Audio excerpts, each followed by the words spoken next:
Coming up in today's video, we've got a referred patient from a pharmacy, and we've also got a patient who has a sign of an infection after having the wax removed. Yes. My name is Taylor Green. I'm one of the audiologists here at Audiology Associates. My name is Rhys and the other audiologist here at Audiology Associates. So this is my patient. Now, this is the lady who went to the pharmacy. They had one done, so one was cleared by the pharmacy.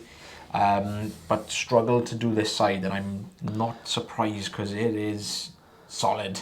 I'd say solid. It's a harder kind of dry skin. It is. So I've had to resort to the ear hook, the right hook. Sorry, Right hook. Right hook.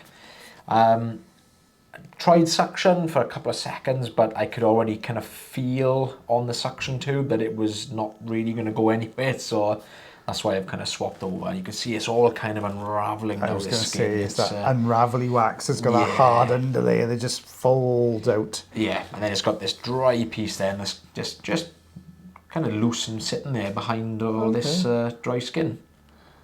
So I'm just trying to just get beyond that little gap there. There you go. Oh, I was kind of hoping it was going to bring the whole thing forwards. You can see it feels quite tight though, and tough. I meant to say not tight. And it's just flowing down the side of the gaps, isn't it? Really, it's just not really lifting. No, bless him. This patient was 91 years of age. 91. 91. So good. They were lovely as well.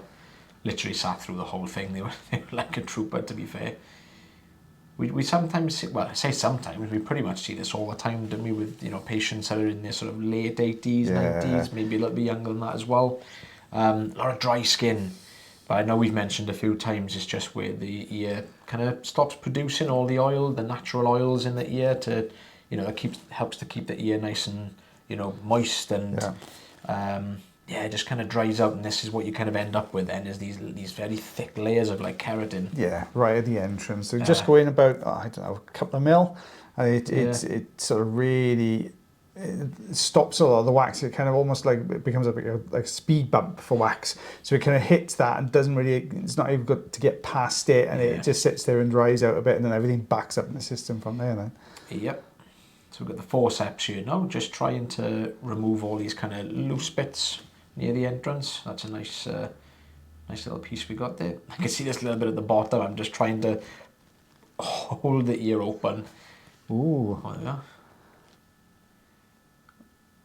Gotta go for this piece, I think, now. Just do they? Yeah. I was gonna say the skin just starts to go right in front of the wax.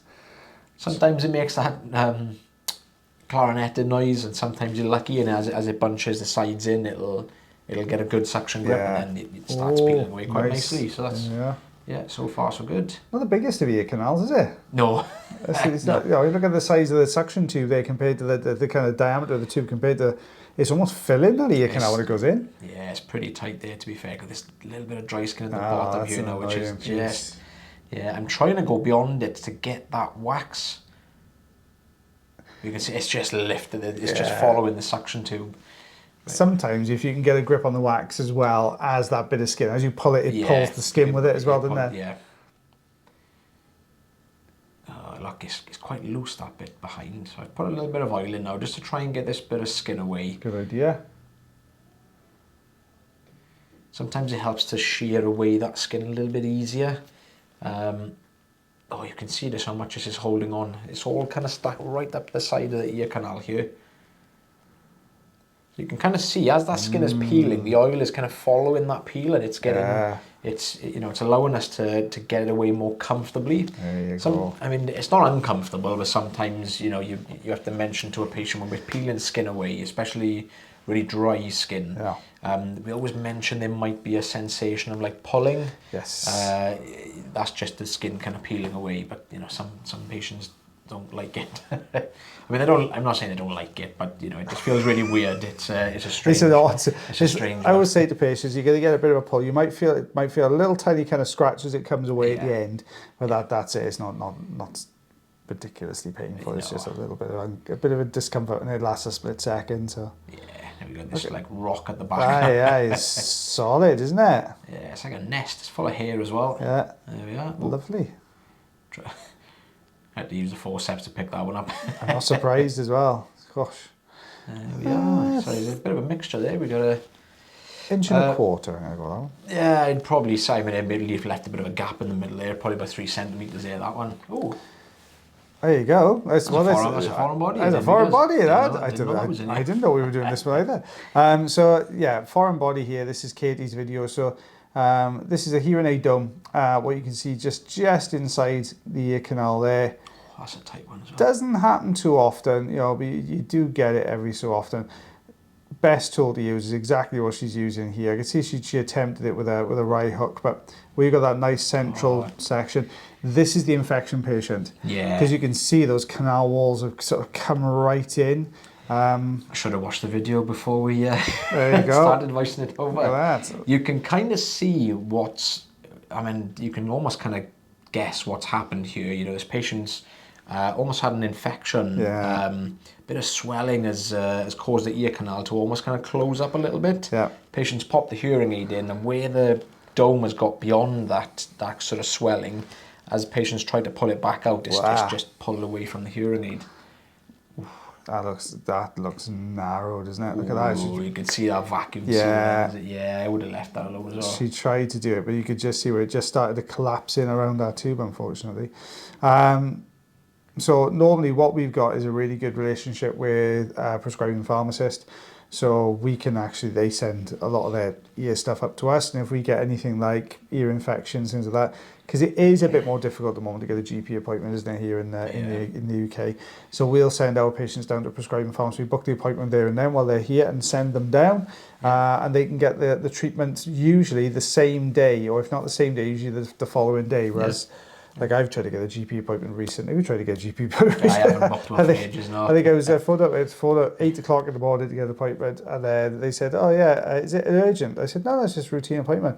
"Oh yeah, you got to phone back tomorrow for routine appointments. They get released once a week, and you got to phone on that day to get appointments." So I was like, "Oh, it's ridiculous." Oh gosh. So yeah, very kind of sticky wax. So Katie opted to use some irrigation there just to flush that last little bit out, and now she's. Very wet and sticky. It is there. You can, and this is what was left over after the irrigation. You can see because it always softens the edges of the wax. So it becomes really mushy on the edges, and you know this kind of hard a bit in the middle. So yeah, she's done really well there to get those out. It's just peeling these last couple of pieces. I think this was the first wax removal as well. Oh, was it? If I did say on the note at the beginning. Yeah. So yeah, she's just aiming for this last piece. You can see the humidity in the canal. That's just what's left over after the irrigation's been done. She's like, I'm going to get that bit. I know, you can see she's really determined to peel that last piece off, isn't she? Oh, here it comes. Lovely. That's almost there. Oh. Is she going to be able to get it, or is it just going to sit on the canal wall? I don't know, it's going. It's nearly there. It's that kind there you go. Oh, there I was going to say, just sheared away. But yeah, it made a big old difference to get that out. I think there's a little bit down here that she's aiming for. That's more just sluffy, kind of sludgy wax that's just left over. That would actually come out with your next bath or shower as well, but no, got out there, no problem at all. Yeah, obviously no ruler shot there because it was so wet and sticky. Mushy. Nothing came out on the paper. Exactly. Well, guys, thank you very much for watching that video today. I hope you enjoyed it as much as me and Taylor did voicing it over. If you do enjoy the videos, make sure you like, heart, share, follow, subscribe, all those things for me. And if you really, really enjoy the videos, you can also become members of the channel. And that way then you get to see even more videos every single week. You get another 2 videos every week. So that's another, 104 videos a year. Good maths. That was, wasn't it? It was good for me. So as always, guys, take care of yourselves. Take care of your ears. Well done. I'll take care of myself and lovely Mr. Taylor Green. We'll see you again soon. Bye, everybody. Bye-bye.